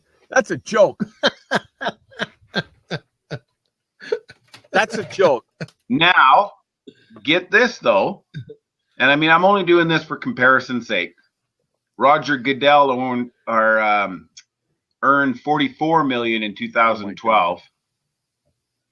And MLB Commissioner Bud Selig, his earnings, they only have his latest earnings as being in 2006. This is a full 7 years prior to what we're reporting for Gary Bettman. $14.5 million. Wow. What is Manfred making this year? Manfred's got to be Manfred's got to be making some bank. And what about? Okay, now what about everybody the knows NBA? that players and I didn't have the NBA one there. Okay. I don't think you're hearing me properly here. I'm going to end up fixing the audio here in a little bit. But real quickly, athletes, everybody knows that athletes make more money than the average Joe. You would think that there'd be a lot of athletes that make more than their respective league commissioner, correct? Correct. How many players do you think earned more than Gary Bettman in 2013, 2014? 3. I was going to say 2.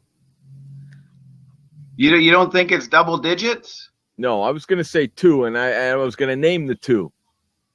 Okay, who are the 2? Ovechkin and what's his Crosby. face from Pittsburgh? Sidney Crosby. Correct. No, you got 1 out of 2, but there's actually 4, so you had a chance of getting it Wow. right. I was closer. 4 players in the 2013-14 season earned more than the league commissioner.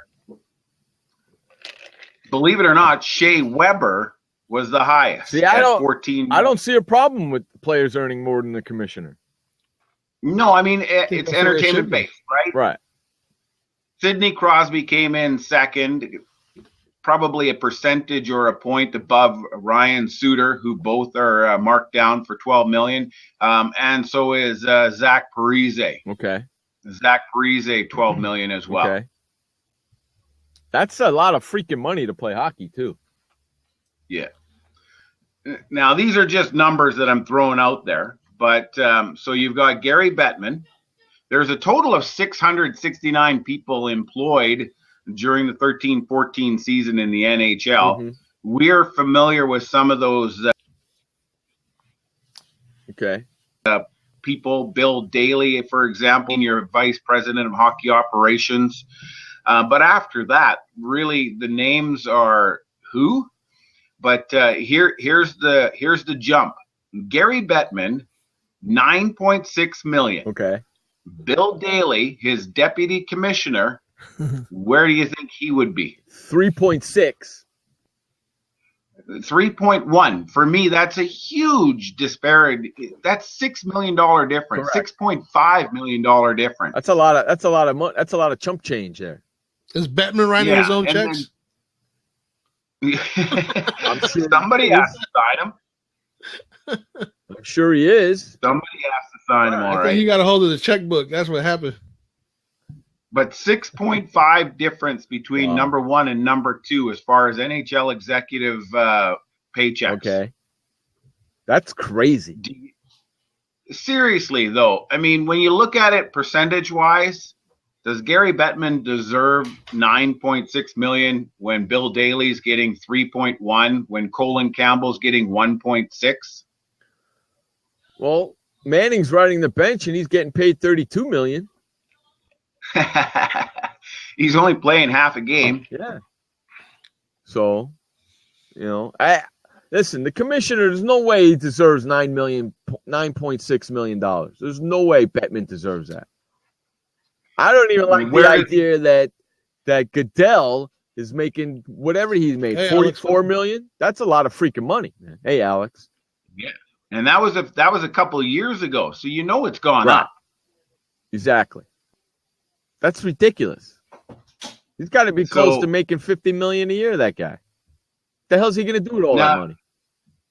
I'm hoping I'm going to get some props for this next comment, because it's people like you, Jeff, and you, Big E, who are on here every day promoting sports, promoting teams, promoting leagues, telling people to go out and watch these games, telling people to buy these tickets. Mm-hmm. Where's your cut? Damn right. Exactly. Damn Skippy. $44 million for Goodell, 6 for the NHL commissioner, so that we can sit here on Wednesdays and say, you need to watch hockey. You need to have hockey become part of the American culture. That's network marketing at its worst. Right. Hey, Camilla. Yeah. Telling everybody and not getting paid. Correct. Hey, Camilla. Thank you for joining us. Correct. Absolutely. Where's my piece of the pie? Damn it. I've been doing this for 10 years. Where's my piece of the pie? I ain't been doing that long, but I'll take a little piggy bank if you want. Unbelievable. Yeah, you'll take a little jump I change. think all the commissioners should take 10% of their money and divvy it out to people like us. Look, chump change in sports equals retirement in real life. Correct. Correct. That's what I The bottom line is, you look at what you've done, Jeff, in the last 10 years. Right. Big E, what you've done here in the last month. Okay, you guys, I know what it's like because I only do this show once a week. Right. And the thing is like once a week I have to start on Sundays and kind of like figure out what it is I'm going to talk about, make sure I have some stuff ready. You're doing this on a daily basis.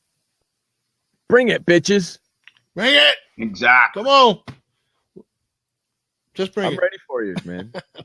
I dare you to bring it. Yeah, no doubt. No doubt. You know? Hey, I know I missed it on Monday. What's that? What were you guys saying about Ronda Rousey? oh, well, Ronda Rousey. She definitely got a lot of memes on Facebook and all over the place. That's for sure.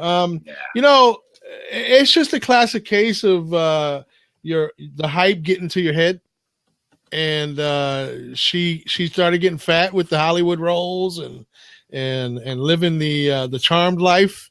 That she just happened to overlook a championship kickboxer, okay, to the point where she got nailed upside the head with a foot, and that was the end of that. Oopsie. Yep. Oopsie. See, what people don't realize is that the girl that she fought was used to that climate of competition. I like that. She was an umpteenth champion in kickboxing. Right. I like that, JD. JC says basically Rocky 3. Yeah. I like that. That's Yeah, in a good. nutshell. Hey, we got a question from Brad in here. New York Islanders defenseman Travis Hamonic. Do we see him? Hamonic. Do we see him leaving, or will they not find a team to trade him to? There's always a team for somebody. Where the problem is right now is that all the teams are at their salary cap. Okay. Hang on a Look second. at the box. I had a little audio going in the background there. That's all right. I know. Look at Michael's comment. I know. Michael says we need LeBron to sign one of those flippers. You're damn right we do. Have them sponsor it for us. That's right. You know what? I don't like touching my toilet seat either, man. I got the original flipper on my toilet seat. I haven't touched my toilet seat in 10 years. I just grab the flipper and flip it up and flip it down. Sounds like a promo to me. Hey, so I hear Alex Ovechkin is trying to match or break a record tonight. Yeah. How long have we been talking about this, Jeff? It's been 3 weeks. I can't stand this guy. He's still trying to break a record. He's still trying to break the record for the most goals scored by a Russian-born player in the NHL. He's going to get it, but holy shit, buddy, hurry up. Really, man? Come on. Why is it taking you so long? You're supposed to be one of the best players in the NHL. Why is it taking you so long? Wouldn't it be a shame if somebody came up and passed him while he was waiting to pass it himself? No. You know what would be really a shame? If somebody hurt him and he got knocked out for the season and wasn't able to get it done. Well, that'd be funny. But the thing is that he is still way under in seasons from the last player that did it for Fedorov. Sergey. And so Fedorov, they had a night in Detroit, and it was a Fedorov night. The funny thing is that he had 15 shots on goal that night, and didn't score. Now he's getting another opportunity. He's had a couple of games since then, but Washington is in Detroit again tonight. Yeah. That game getting underway in just over a half hour from now, under an hour. But anyways, he's got another opportunity to do it in Detroit, which is, if he does it, it's a bit of a slap in the face for Detroit fans because, of course, Sergei Fedorov was the greatest ever, right? Right. But it'll be interesting. He's got to get it done. He's got to get this. This is prime, Jeff. This is prime Alexander Ovechkin. When something is on the line, he cannot get it done. That's exactly. This is absolutely the way he is. When something needs to get done, he ain't gonna get it done for you. He's kind of like James Harden in the NBA. You like that comparison, I hear his Elliot? name, I just want to fall asleep. Okay, he's not going to get it done. He might, it'll take him a while, but he'll get it done. But it should have already have been done. Correct. Greatness shouldn't be put off that long. Correct. Back to Hamannik, and he's getting frustrated, right? Which is really pissing him off. Yeah, Ron, there's a little picture of the Ronda Rousey kick to the face there. Oh my God, that was bad for her. And we also got one of our new GIFs down there too. She totally did not see that coming. She had her back after that one pop. She had her back kind of to Holly, and when she turned around, all she got was the kiss of the toe. Done. She got toe tagged. Hey, everybody! Hey, listen. She was going to lose sooner or later. That's inevitable. Come on, unless you're Floyd Mayweather and you pick and choose who you fight. Exactly. Ron take himself out. Everything all right there, Ron? Yeah, well, he's out. He's coming. Is that Shaquille right there in that meme, Michael? No, that's is it LeBron? I can't. Yeah. Is it? Yeah, that's LeBron. Okay. Yeah, on the toilet seat. Okay, I get it. He's full of crap. Yeah, exactly. Right. Okay. He is. He is. Got to put it somewhere, I guess. There you go.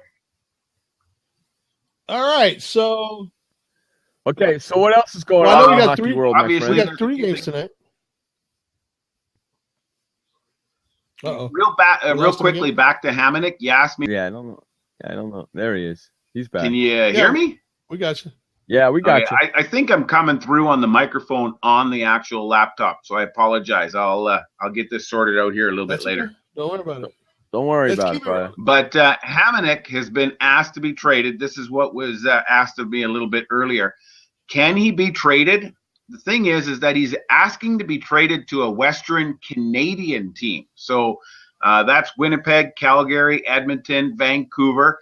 The Vancouver Canucks, they've got a pretty good core of defensemen. They might be able to use another one. It's always going to come down to salary cap and whether or not a team can squeeze anybody in. But I'll tell you this, if the Edmonton Oilers want to try and do something, this might be the opportunity. Not because they need defensemen, but because they kind of need to do something with all of their 18, 19, and 20-year-old players. You have Hamannik, who's 25 years old, and he's just starting to come into his prime.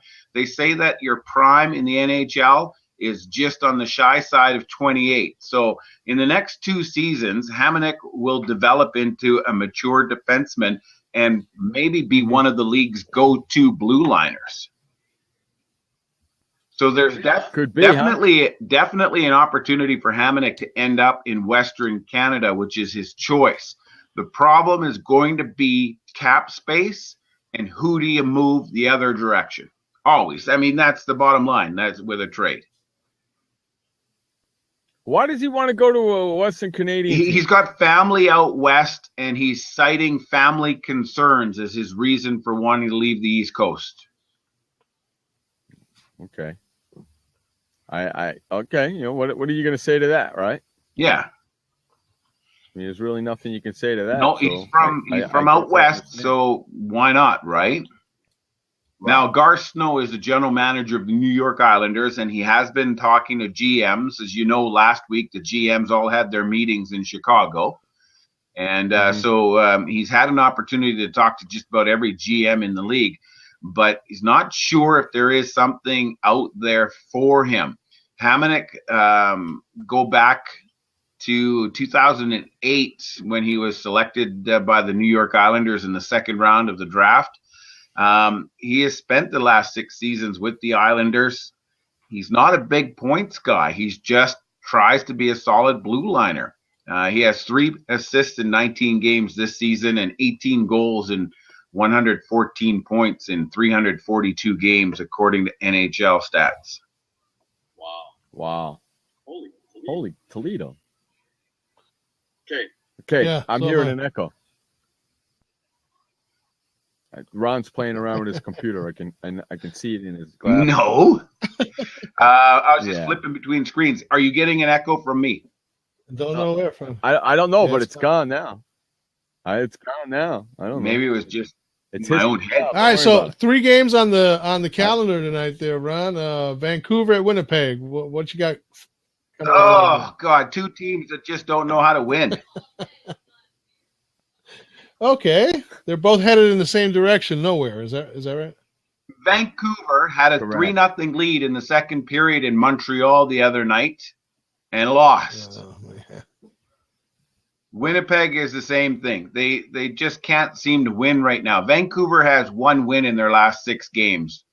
Vancouver is trying to end their road trip on a positive note. I do think Vancouver will win tonight. Winnipeg has been known over the years to be a very loud arena and unfriendly to the visiting teams, but even the fans in Winnipeg are starting to fall off a little bit. If you're looking at games to watch tonight, Yeah, there's 3 of them tonight. don't waste your time with Vancouver and Winnipeg. Catch the highlights with that one. Watch Washington and They're Detroit on NBCSN. because of Alexander, because of Ovechkin. And He loves pushing that guy because he knows I can't. I know. And if you need to kind of delay your NHL watching for an hour and a half and you can still catch it, Chicago Blackhawks are making their Western Canadian swing right now. They are in Edmonton tonight to take on the Oilers. The Oilers are not flatlining, but there is a little bit of concern in Edmonton because of Connor McDavid's injury. And what is the injury, the extent, and what does it mean to the team? It's a broken clavicle. He's out for a while. He might be out as long as the All-Star break, which maybe after your guys' update at 4:30, I'll give you a little bit of an update on the All-Star game. Well, that'd be cool. Yeah, that'd be nice. I mean, I'm all for just going ahead and knocking the update out real quick right now if you want. Yeah, let's wanna just do the knock it out update real right quick. now, It's then? not nothing long. All right, let's run to our final update of the day. This update is brought to you by the Flipper. Head on over to flipperflipper.com. Never ever touch your toilet seat ever again with your hands. It's the Flipper, and it's at flipperflipper.com. Take it away, Elliot, with the last update of the Okay, day. Jeff, thank you very much. Ron, appreciate you being here, and also want to send a shout out to Josh, who was with us earlier on the show discussing Eagles football. That's Josh Paunil. Just a quick update on scores right now. Nothing major. Looking at in the NBA right now, we got 3 games actually going on at the moment. The Brooklyn Nets are visiting the Charlotte Hornets. The Nets, with 3:44 to go in the first quarter, have a 26-21 lead. With 4:33 to go in the first quarter in Orlando, the Minnesota Timberwolves are leading the Orlando Magic 12-10. And with 4:44 to go in the first quarter, the Indiana Pacers have a 18-11 lead over the Philadelphia 76ers. Rounding out the schedule for the NBA tonight, at 7:30, you have Dallas, the Mavericks, visiting the TD Garden to play the Boston Celtics. Also, 3 games starting at 8 o'clock. Sacramento, the Kings will be going into Atlanta to play the Hawks. The Portland Trailblazers will be visiting the Houston Rockets, who just today fired their head coach, Kevin McHale, and replaced him on an interim basis with J.B. Bickerstaff. And the New Orleans Pelicans, with their 1-10 record, will be visiting the slumping OKC Thunder. And that game, again, starts at 8 o'clock and will be on ESPN. Denver Nuggets will be visiting the San Antonio Spurs. That game starts at 8:30 Eastern. Following that will be the Toronto Raptors visiting the Utah Jazz at 9. There's a 10:30 game that rounds out the action on ESPN, where the Chicago Bulls will take on the Phoenix Suns. And as mentioned earlier, 3 hockey games on the schedule tonight. The Vancouver Canucks facing the Winnipeg Jets. The Washington Capitals visiting the Detroit Red Wings. That game will be on NBCSN starting at the top of the hour at 8 o'clock. And at 9:30, you have the Chicago Blackhawks facing the Edmonton Oilers. That's it for the final update. It was brought to you by the Flipper. Just imagine, folks, never having to touch your toilet seat with that hand ever again. That's exactly what you're going to get when you get your hands on that flipper. For more information on this must-own sanitary device and to get one of your own, visit flipperflipper.com. Once again, that's flipperflipper.com. Again, I am your co-host, Elliot Biggie Lumba, on the show that delivers real sports talk for real sports fans. That is sportsworldradio.com. That does it for this final update of the day. Now let's get it back over to you, Jeff, for more of Sports World Radio. Welcome back to Sports World Radio. I am Jeff Escal. That is Elliot Big E Lamba. We do this each and every Monday through Friday, 6 p.m. on the East, 3 p.m. on the West. If you live somewhere else, figure that crap out for yourself, because Ellie and I don't. Joining us like he does each and every Wednesday here in the second hour of our show, Ron Gallo, the hockey guru of Sports World Radio, talks hockey with us each and every Wednesday for an hour. We get our hockey fill all week long for that. What's up, buddy? How you doing? Thank you so much for joining us. Let's keep the hockey talk going, pal. All right, just in the mic. Are you hearing this one a little bit better now? Oh, no. No, I now it's no, it's even worse now. Really? Okay, so it's definitely coming In off. fact, you know what? I got something better. Sound like a Why box don't of you go Rice out Krispies. and refresh and come back in, and I bet you it'll work right. Okay? Yeah, do that, and I bet you it'll work He out. sounded just like the a way box it's of Rice supposed to. Krispies. Right, Elliot? Usually he did, didn't he? They had all Snap, three crackle, going at and once. pop. They were having a battle of the words right there. Snap, crackle, pop all over the place. Yeah, sounds like yeah, exactly. Now we'll just wait for him to come back in. Once he comes back in, we will. Hey, what's up, Golf Tech? All right, did it work any Let's better? hear it. There you go. You got rid of the Rice Krispies. There you go. Nice. Now you don't like snap, Sweet. crackle, and pop. Hey, Furcon. Okay, so let's All keep right, the hockey talk going. throwing my a friend. video up on the side for an injury from last night's game in Minnesota. See, Furcon? Hold on one second. Hey, Furcon, if we had screen Yes. sharing, I'd be able to Yes, freaking put the very video much so. up. I love you, buddy. Oh, by the way, I told you I Okay, got well, something bring better it for you on, guys. man. Hey, We're ready for Ron, next that's the level owner action of here. Blab right there. Hello, the owner of Blab. Yeah, exactly. And also, Furcon, Elliot and I both DM'd you like you told us yesterday. So, okay. So, you. Wonderful. Yep. Appreciate Okay. that, Beautiful. man. Thank you, buddy. Okay. He's going to send us some Blab swag. That How is about sweet. that, Ron? That way we can advertise them Yes. more than just on that one major advertisement right That's there, right there. on the banner. Right. Okay. Exactly. Hey, Gerald, what's up, man? Exactly. All right. So what? Hey, Gerald. So what's going on with the Well, I injury just report wanted there? to in pass hockey? along. I hooked up that video feed there of a hit last night. A lot of discussion in the hockey world about whether that was a dirty hit because it was a hit from behind. But the bigger problem was the player bench door opened and the injured player. Oh yeah, I just so, seen that. You know, it's pretty Wow. tough to watch. You got Yep. leveled, man. I'm headed there now. Wow, he got leveled That's Mayada. big time. Holy Mata. That's Mahada. How do you? Oli Yeah, Mata? just Mata. Mata. So the discussion is, should there Holy be a penalty to Nino Wow. Niederreiter? You know who? A suspension. Nino Niederreiter is the player that hits okay, him. there, I see his name. Niederreiter. Okay. Hey, I've been practicing my hockey names, okay? Yeah, he's been doing You pretty have good, been man. getting good. Especially on the updates.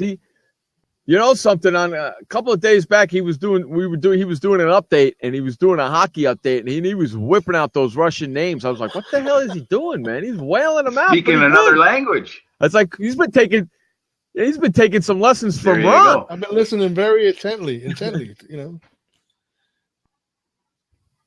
Oh, yeah. That was a massive You got hit. That was a nailed, massive dude. hit, wasn't it, Elliot?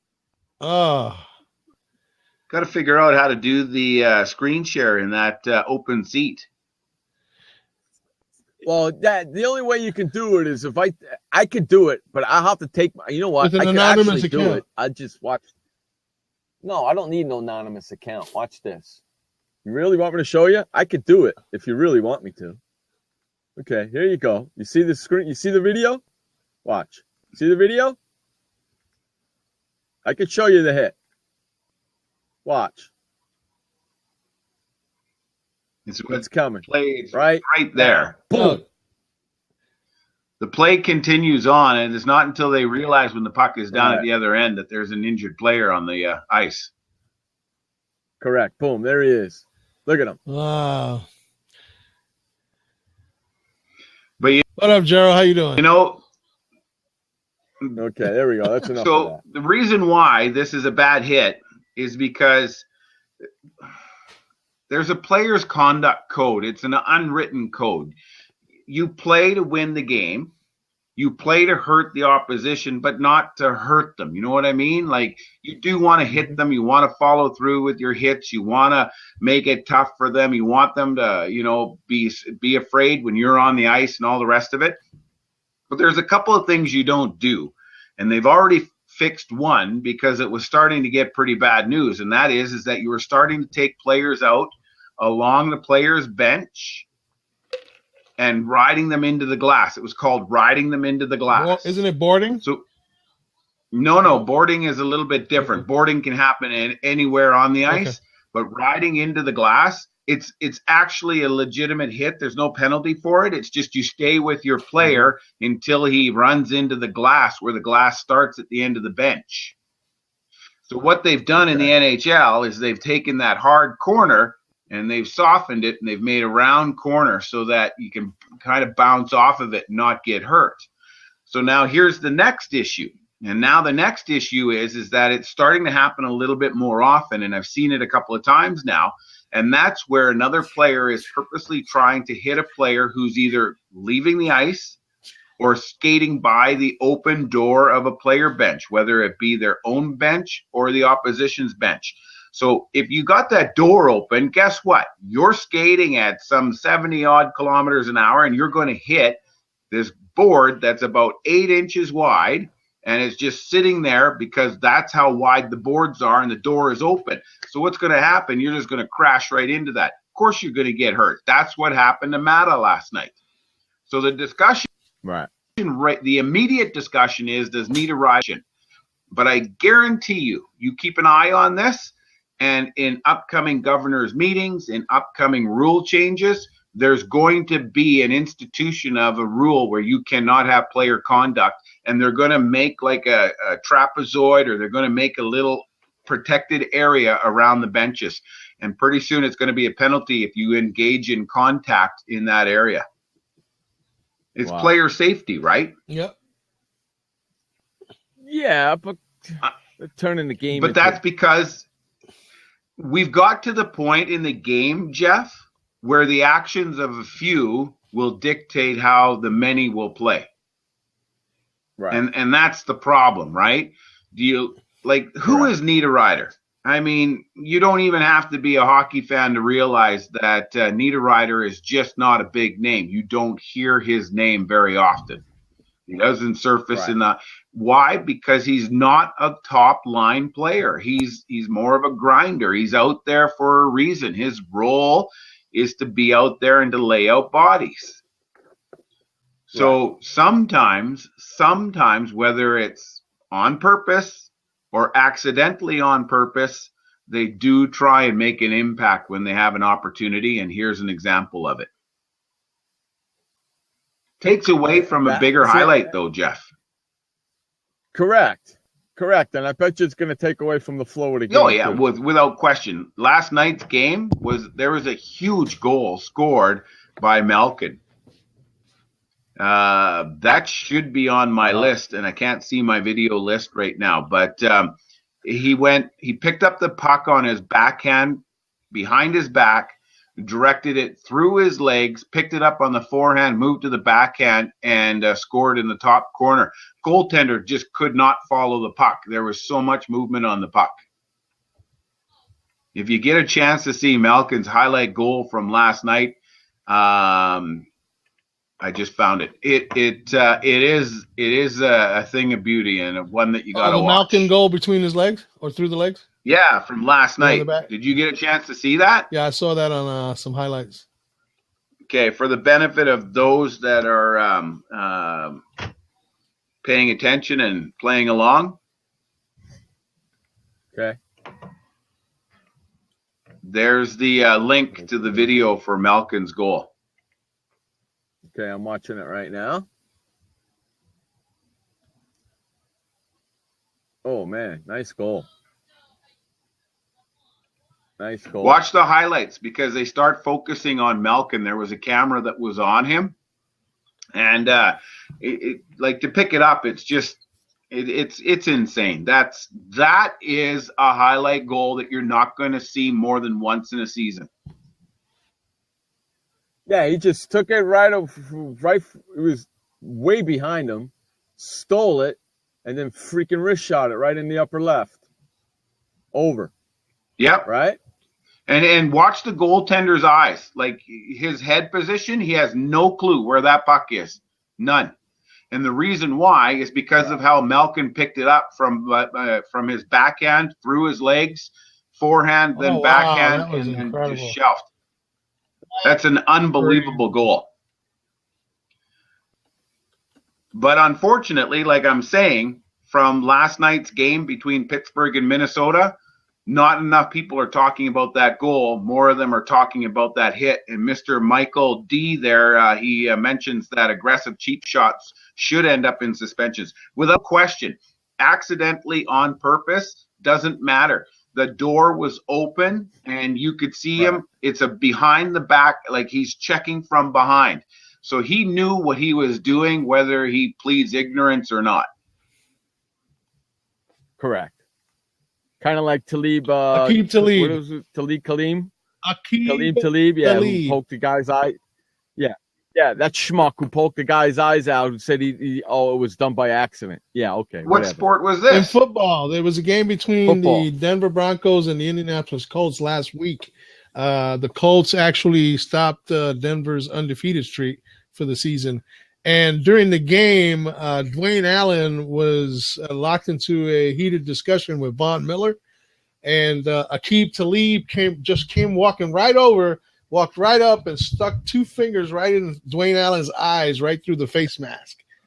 Yeah. Holy smokes. Yeah, and he got suspended. Yeah, he pulled a Three Stooges move, you know? I mean, I didn't see the actual occurrence of the finger poke, but which is why I was wondering why the player, his face was all wet on one side. He was grimacing really, really bad. And I said, well, what could have happened? He's got that face guard on. What could have happened? And then they went back and showed the replay of him sticking his two fingers right into the face mask into the guy's eye. Wow. Yeah, how crazy is that? Yeah. Anyways, go back to Malkin just for a second. It's a good thing that he scored that goal, because prior to that game in Minnesota, or against Minnesota rather, all the talk was what he had said during his post-game comments from the previous game when they lost 4-0 to New Jersey. Now, Jeff, do you remember in the offseason we were talking about potential player movements, and Malkin was a big one for me. I said, there's no way Pittsburgh's going to bring him back because of, he went to Russia and right away he was, crying the blues as to why Pittsburgh was ousted out of the postseason so quickly. Correct. Well, now he's back at it again, and I don't know if it's his broken Russian or what it is, but he's saying the same stuff again now, some 20 games into the season. And the only thing that's going to save him now is the fact that he scores that highlight reel goal and Pittsburgh wins. But he's saying that the team is not playing right. He says that they're not working hard.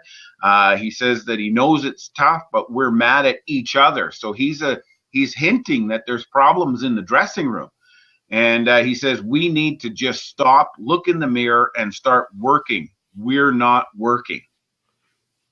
Right. So it'll be interesting to see what comes of that, because I thought his comments were going to get him in hot water in the off season, let alone get them this far. Hey, Ron. Right. I've been sitting here while listening to your hockey talk, and I've been trying to decipher all this rigmarole concerning the All-Star game this year.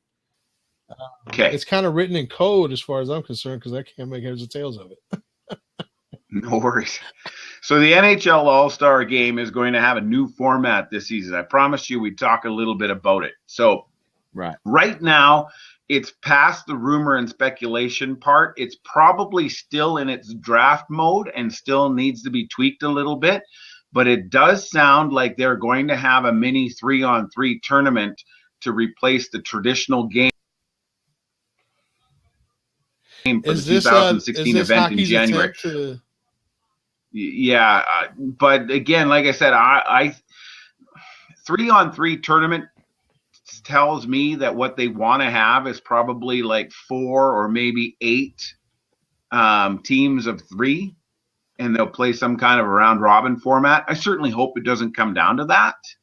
The 3-on-3, here's a prime example of it's going to feature somebody who it's going to actually feature 4 teams, 1 team representing each NHL division. Correct. So what I was going to say, Biggie, is this to me is an example of something where somebody realizes, oh, hey, we found something that's good. So let's just throw it out there in as many possible shapes, forms, and manners as we can, and try and maximize our return on investment and make a profit off of this one idea. And then what ends up happening is it becomes so watered down, it becomes like American Idol, where people are not watching that show anymore. It's just on too much. So the 3-on-3 overtime format has been embraced. People love it. There is very, very little criticism about the 3-on-3 overtime format right now. Okay. So if the game's not decided in regulation time, they go to an immediate 3-on-3 format, and that usually solves the problem right away because there's less players on the ice. And it goes back to the old argument about more goal scoring. What do you do to make more goal scoring? Well, 3-on-3 has turned out to be a little bit of a jackpot, and they're trying to cash in on it during the All-Star game. I think that it's just going to spell the demise of the All-Star format completely. Wow. So this is that's where it comes from. I'm hoping that if they're going to have that it's actually going to be either prior to, as is part of the skills competition on the Saturday, as opposed to the actual highlight of the weekend being what should be the game on the Sunday. Right. So this is being played at the Bridgestone Arena, Nashville. Right. Okay. Bridgestone Arena in Nashville. That's where the Predators play, right? Correct. Okay. Yeah, that's where it's at, huh? Looking forward. That's where it's at. I'm gonna have to check that out because I'm not really watching hockey and I haven't seen any of these 3-on-3 overtimes yet. So I'm gonna have to check that All-Star game out and see how fascinating that turns out to be. I hardly ever watch the freaking All-Star game. The All-Star game is just the blowout for sport, goal scoring, rather. Yeah. Correct. Yeah, I hardly ever watch the hockey. I like watching, although I do like watching the hockey skills challenge. Yeah, the skills, that's different. I mean, it's not a game that's on the line here. It's no different than the home run derby in baseball. Yeah. Correct. Yeah. But the skills challenge in the NBA All-Star game. All that good stuff. Yeah. So, but I like that, though. I like watching. I would rather watch that than watch the game itself, because the game itself is boring because there's no defense anywhere. Well, there is, but the thing is, it's a no-hitter, and that's what the problem is. And they've been trying to figure out how to change it. If it's going to be a no-hitter, no-hitter in hockey is different than no-hitter in baseball. Correct. A no-hitter in hockey just means that there's really no body checks being thrown. There's nobody trying to grind you out in the corner. We should see a fight in the All-Star game. Yeah, never going to happen. Come on, that would be fun. They don't even show fights anymore in hockey games. No, there's a fight, and they'll be talking about the pasta pregame meal. Yeah, what's up with that? They're moving away from fights, aren't they? Oh, big time. You know what, though? I mean, It used to be fun, man. the world has I know. changed. That's why hockey stinks, man. There's no more fighting. Will Smith has a movie coming out here soon. Have you guys seen previews for this? Yes, I have. Okay. Well, that's based on football concussions. Correct. Well, there could be a movie done on hockey concussions. A player that used to play junior hockey here in Prince George. I think you should do the narration. We'll see about that.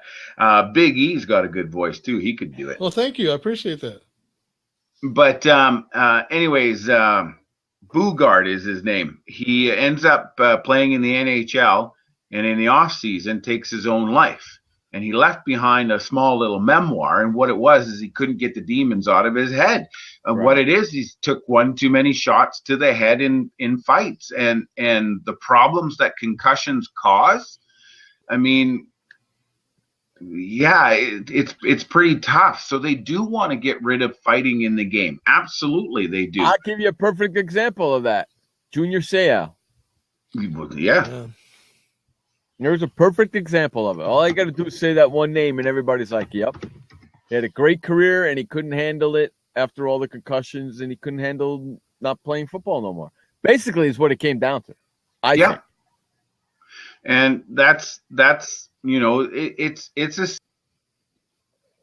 serious thing. Like, it used to be hid before. Careers would end, and people would lose touch of these players, and they lived a bad life. Still today, if you're in the arena, and you guys hinted at it, but if you're in the arena and there's a fight, that's about one of the only times that the entire arena will stand up and cheer and make noise. Yeah. Right. Yeah. I know. Here and now. Let's do it.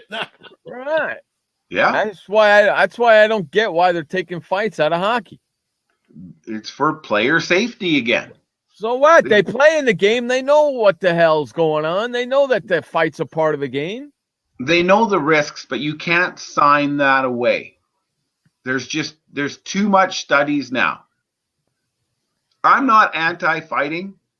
I like to see a good game. I don't like to see the chippy shit, because when you get the chippy shit and they get away with it, then there's nobody left to enforce anymore. Wayne Gretzky, if he was playing today, would not have the records that he has. Simply because Dave Semenko was his enforcer and was on the ice with them and made sure that Wayne Gretzky had room to move. So Ovechkin only has to score one more goal to break the record, right? Correct. You bunch of sack of beans. I'm watching that on my TV right now. They're talking about him right now. I like to see him get hurt in this game and he doesn't score a goal and he's out for the season. That would make me happy. See, that's totally old school. That would make me happy. That is totally old school. I want to see him get into a fight tonight and his jaw gets broken and he's done for the year. Yep. Quite the guy you are. That would make me. I can't stand Ovechkin. I can't. I hate him as much as I hate any other player in the world. He has that look about him. You know what I mean? Ovechkin is only out for himself. He's not a team player. Real quick, in the game between two teams that don't know how to win or don't want to win, 14:05 remaining first period. The Winnipeg Jets hold a 1-0 lead over the Vancouver Canucks. That's it. Nice. Surprise, surprise. Surprise, surprise. So what's going on out there? I always like to ask Ron about this stuff. What's going on out with the Spruce Kings, my friend? They're playing tonight. That's why I've got the tie on. I'm heading there right after this to show. the arena, huh? You betcha. Right. You still doing work with them?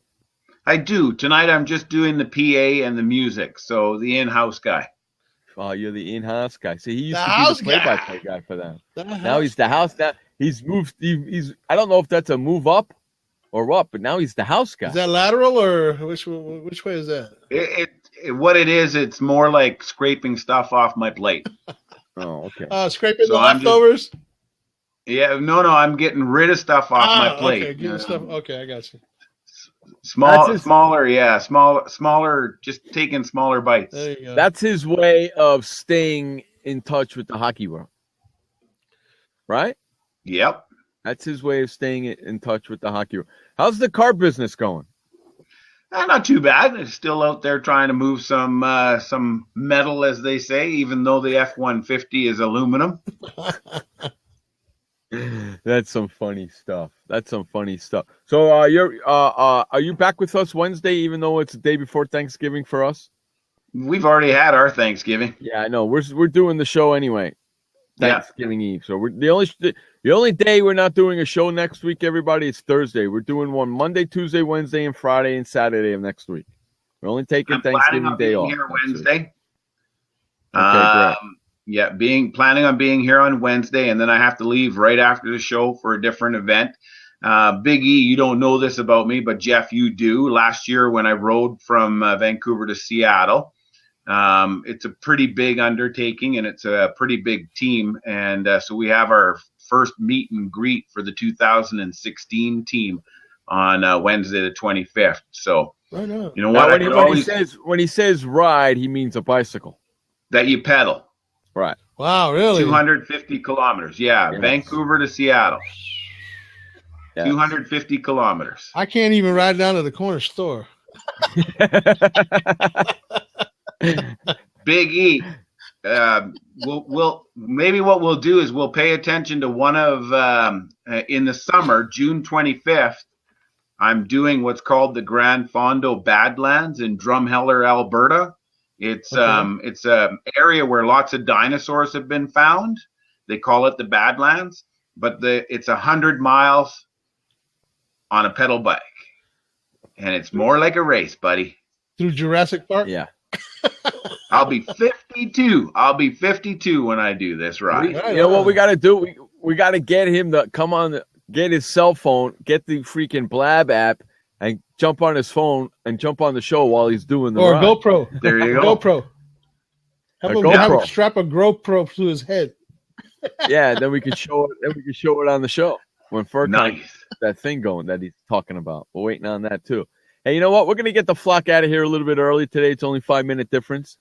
All right, hey Ron, thank you so much for hanging out with us, buddy. Thanks for having me. Appreciate you being Hey, here. you were gone last week. What was your adventure?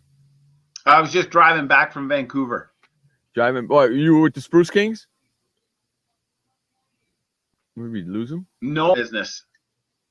Oh, business. Oh, okay. Yeah. Cool. So Cool. So, yeah, we're going to get the flock out of here. I want to thank everybody for hanging out with us today. We had a lot of fun. I hope you did, too. I want to thank Josh Paunil for coming on in from Philly Mags, talking Philly football with us. Tomorrow's show is a big one and very busy. Ron, you're going to love this. Tomorrow's show, we have Atlanta Journal-Constitution's own Daryl Ledbetter talking Falcons football, and Denver Post's own Cameron Wolf coming on talking Denver football. Nice. 2 guests tomorrow, both of them coming on Blab. From what I remember, it might change, but we're going to have a lot of fun tomorrow. So join us tomorrow, 6 p.m. on the East, 3 p.m. on the West. If you live in the Central, figure it out for yourself. Until then, my friends, remember, you only have one life to live. Live it long, live it strong, and live it proud. And please don't forget, life may suck, but the alternative is unacceptable. For Ron Gallo, Big E, Josh Paunil, I'm Jeff Escal. This is Sports World Radio. Peace out, bitches. Adios, my bitches. Thanks Have a for good night, listening, everybody. Your hosts, Jeff Escal and Elliot Big E Lomba. Online at sportsworldradio.com. Sports World Radio, the equal opportunity ripper. We'll catch you next time.